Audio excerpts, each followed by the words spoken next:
It's great to be in Nashville, Tennessee. It's the home, as Minnie Pearl said this morning, of country music. It's the home place of Andrew Jackson. Both. Let's have a cheer for that, Tennessee. But after this weekend, it's going to be known for a third item. That is the birthplace of the beginning of the electoral process for 2012 that's going to bring the United States of America back to the Constitution and back to one nation under God.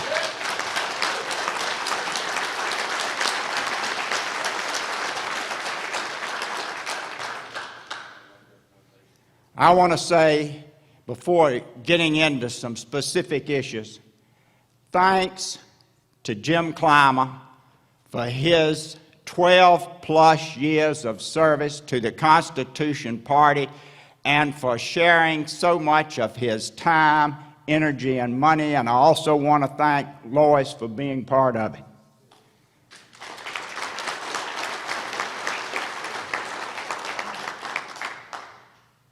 To Darrell and Joan Castle, I want to thank them for their hard work on this convention and many other national committee meetings and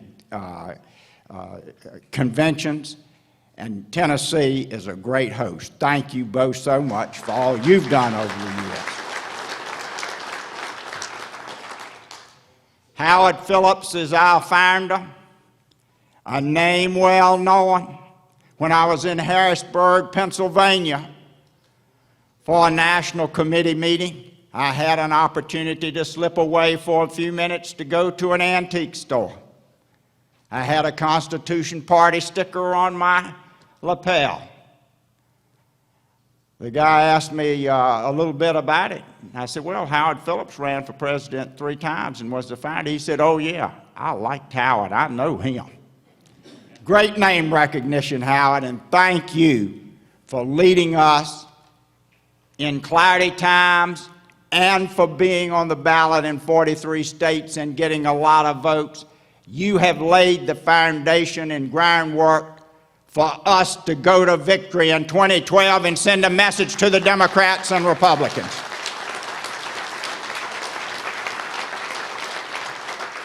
I want to thank Chris O'Hare of New York for his kind words and his introduction and his seconding, and for all that he's done to establish the Constitution Party in New York, and to thank Robert Owens for being there on the ballot in Ohio and for making Ohio's ballot access simply a letter from Robert to the state officials saying, put the Constitution ticket on the ballot in Ohio. Thank you for everything, Robert.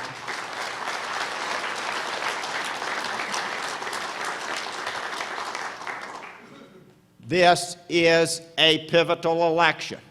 If we go down Obama's path, we are going to be so far down the road to socialism, we might never recover. As my father used to say, we might be so far in the ground that hope would never reach us and mercy will not be ours to beg for. We don't want to be that far in the hole, and if we elect Obama, that's the path that we will be taking. Further socialism. Now with Mitt Romney, and I want to tell Cynthia Davis, she's right. Some of them say, well, if you vote, they've already come to me and said, if you are on the ballot and we vote for you, Romney can't win. And I tell them, well, look at the differences. You're not going to get that much difference with Mitt Romney than you've got with Barack Obama. And Barack Obama came into office on a great breeze. Very little experience. And as my brother-in-law said, how is that no experience change working out for you now?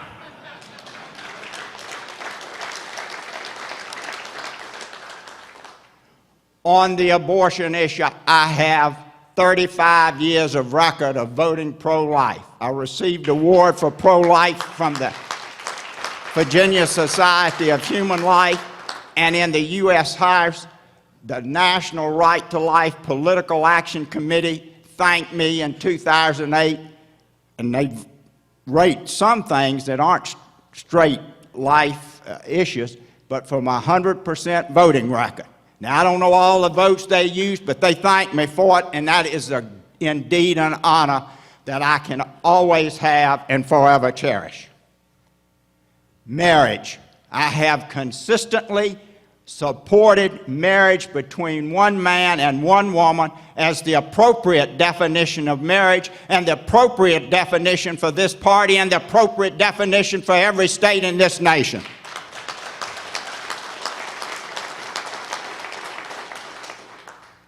In the area of the Second Amendment, every time had the backing of the National Rifle Association and Gun Owners of America, an A+ rating. I have voted when it counted for gun rights in the United States, voted for gun rights in the Virginia General Assembly, and was the sponsor of the law that allowed concealed carry to be on a non-discriminatory basis in Virginia, and they said it'll never pass. We got it passed because, like Cynthia Davis said just a while ago, we were believers, and it went through the Virginia General Assembly.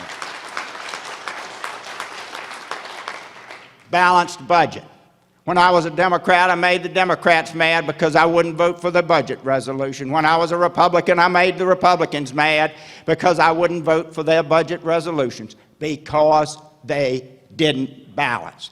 They were deficit budgets. And I am happy to say that a cornerstone of the Constitution Party is balance the budget now, not 5 to 10 years down the road like the Mitt Romney, Paul Ryan position and the Barack Obama position.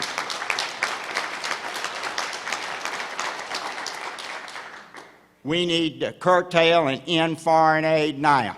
I voted that way in the U.S. House of Representatives and have a record. That is something over the course of time that I always took that stand, and we need to adopt that now. We need to be for the United States of America first, and to tell the world that in our country, if Virgil Goode is president, citizenship is going to matter.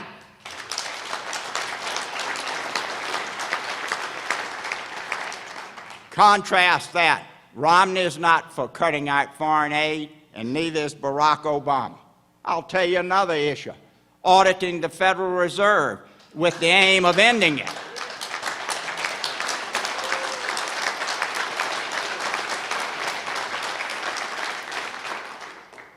I was for that in Ron Paul's study group. You can look Mitt Romney, he's not taking that position. And you can look at Barack Obama, he's not taking that position either. He wants more QE too, just hoping that it'll make things better, when in fact it is hurting so many with savings and those who have worked hard in this country. I also favor, and this is a huge difference between myself and Obama and Romney, I favor a moratorium with very few exceptions on green card admissions to the United States. We have got unemployment between 8 and 9%, and Romney stands before the debate, either in Florida or Nevada, and said, I love immigration. Obama will not do anything, really.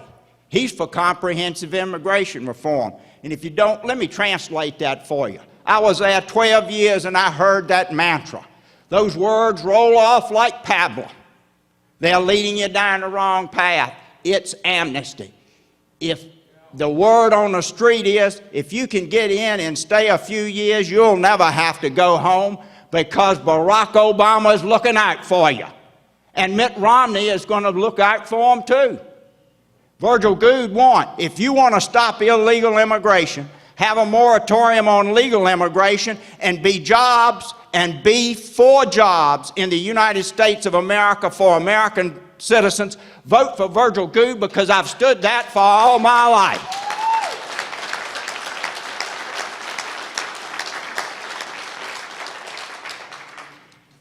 In the Constitution platform, there have been repeated statements in opposition to CAFTA, PNTR, that's free trade with China. They changed the name from MFN, that was free trade from China. Do anything to make it sell to the public.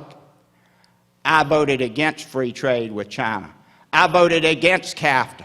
I voted against these trade agreements that really undermine the sovereignty of the United States. And if you want to look at the UN Charter, that's another thing that's greatly undermining the sovereignty of the United States of America. The U.S. first, not the world first. We can't save the world if we don't save the United States of America. Last thing I'm going to talk about is contributions. Cynthia says all politicians need donations. They do. But I can tell you, from experience in Congress, I would love to see that donations would come from only individuals, be small donations, and wouldn't be any political PAC donations, whether they're unions given to the Democrats, whether they're big business given to the Republicans. And this campaign is not taking any union PAC, any corporate PAC, any PAC donations, even the National Right to Life PAC donation, like I did get when I was in Congress. No PAC donations, and we're only taking individuals up to $200. If you want to make a donation to a cause of bigger than that amount, I've got the right words for you. CONSTITUTIONPARTY. Make a donation to the Constitution Party. Super PACs and big money is going to be the focus of the 2012 election. And we are offering a grassroots choice, something different. For millions of America, it's time to represent the average citizen of the United States first. Those with lots of money, those with special causes, won't be at the front of a Virgil Goode administration. It's time to not be for the special few or the special interest group. It's time to be for the broad swath of America. If we stand together this weekend in Nashville, Tennessee, when the election results come in the first part of November, the citizens around the country will be able to say, it all started in Nashville, and the Constitution parties going forward winning the 2012 election will rank with Minnie Pearl and Andrew Jackson. Thank you.